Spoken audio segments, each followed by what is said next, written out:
Hello everyone again and welcome to this particular video, and in here we're going to be looking at the velocity of current carrying straight wire on a track in the magnetic field, and this is going to be involving three components. Maybe two of them are kind of similar in terms of conductors, and the last one definitely is a conductor. And these three conductors, when assembled and you're creating a specific electric current and applying a magnetic field, how will a specific component move with respect to the velocity and a specific time period, and how will you be able to combine various concepts to arrive at determining the velocity of a specific component. And that leads to the big IDA question, where in here we have a metal wire of a specific mass measured as m, and this slides without friction on two horizontal rays spaced at a specific distance that is measured in d apart, and this is shown in this figure below. And the track that actually is created is experiencing a specific vertical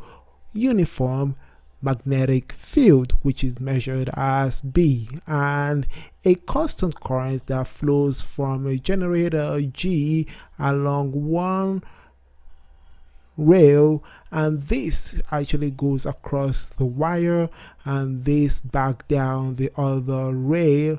And now this question asks you to find the velocity, which is the speed in magnitude and the direction of that particular M rod, which is shown in that figure right there, or the wire, as a function of time, assuming that this is actually starting at rest at time 0. So in here we don't know what direction the velocity is at, but there are two components here that will enable us to determine the velocity direction of that particular rod or that specific wire. So in here, let's arrive at how we're going to be able to determine various interesting components that will be required to answer this question, which involves determining the velocity. So let's look at these particular givens that this question provided to us.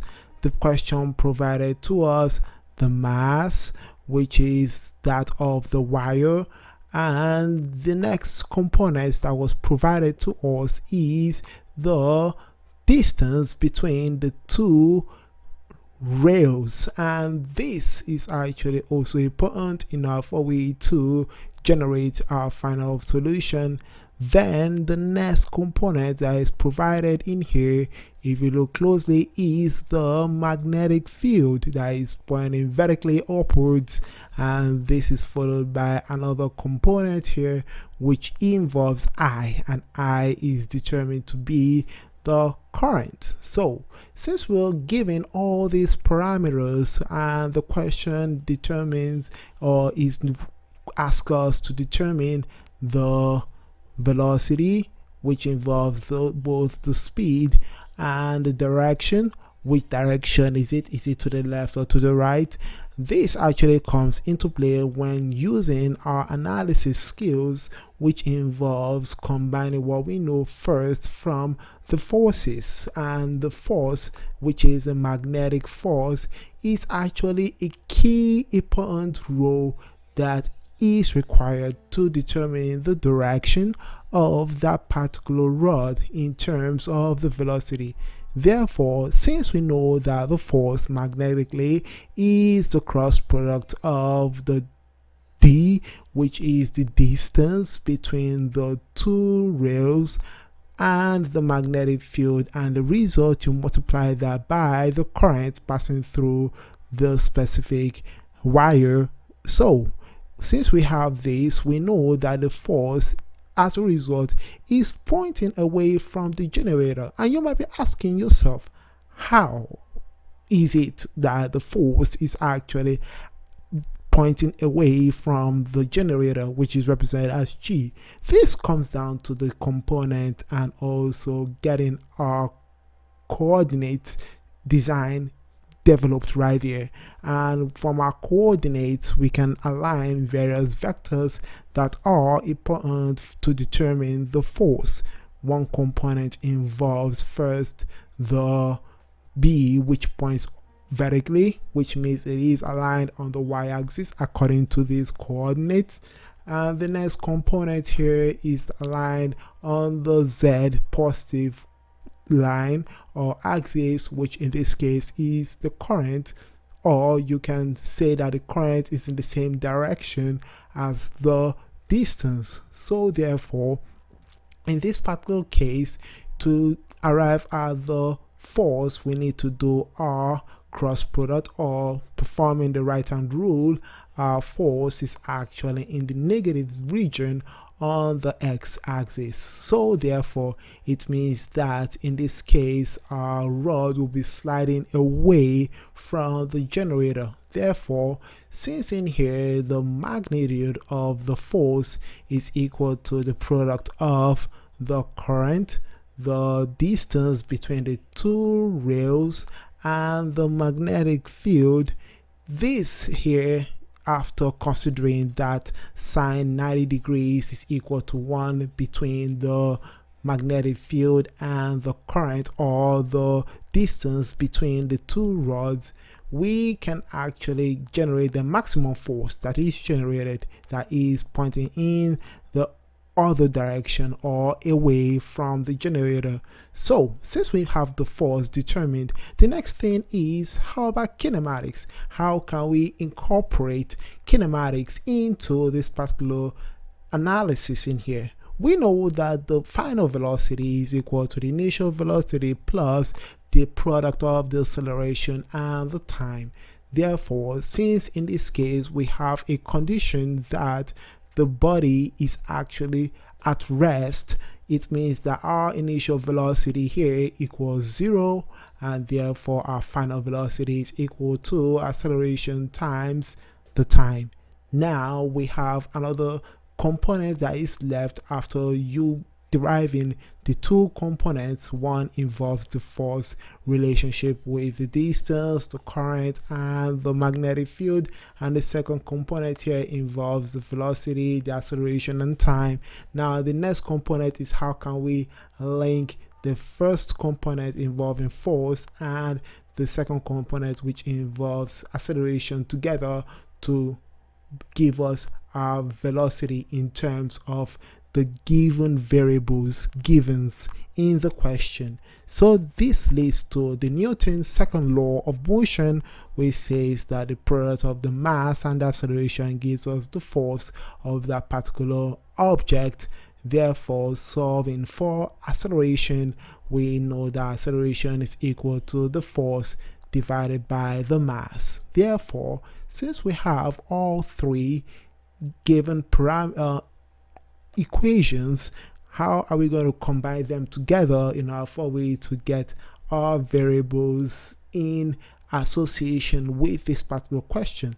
Now, since we have our third equation, our second equation, we can just put our third equation into the second equation in order to have our parameters that relates to the velocity with respect to time. Therefore, our velocity with respect to time is equal to the force times the time divided by the mass. Therefore, this is independent on the acceleration in this particular variable combination in here. And then finally, how are we going to associate our various current distance between the two rails and the magnetic field into the velocity here?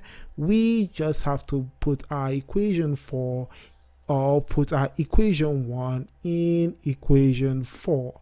So therefore, in this particular case, we can determine our speed magnitude in terms of the current, the distance between the two rails, the magnetic field, divided by the mass of that particular rod, and this is actually going to be multiplied by the time.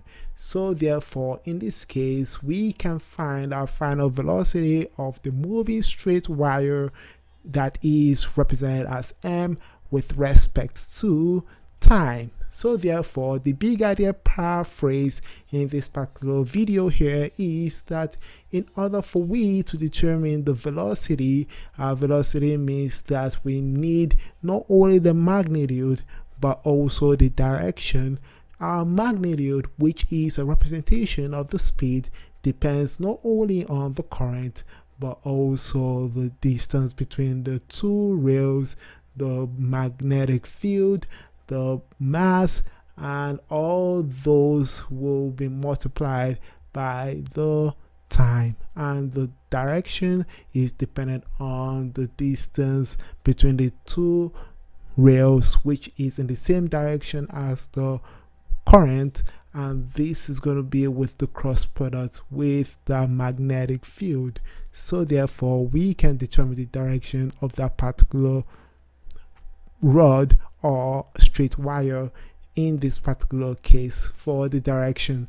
And finally, here for our acceleration, all we need to do is multiply our current with the distance between the two rails multiplied by our specific magnetic field, or divided by the mass, and this is independent on the time. So that's about it for this particular video. Hope you're able to understand this short video involving how to determine the velocity by combining not only the Newton's second law of motion but also the electromagnetic force together in order for we to determine the velocity, which is the speed of a specific material, that is a conductor, experiencing not only current and the magnetic field on it, and also determine the direction, which depends mainly on the distance or the current direction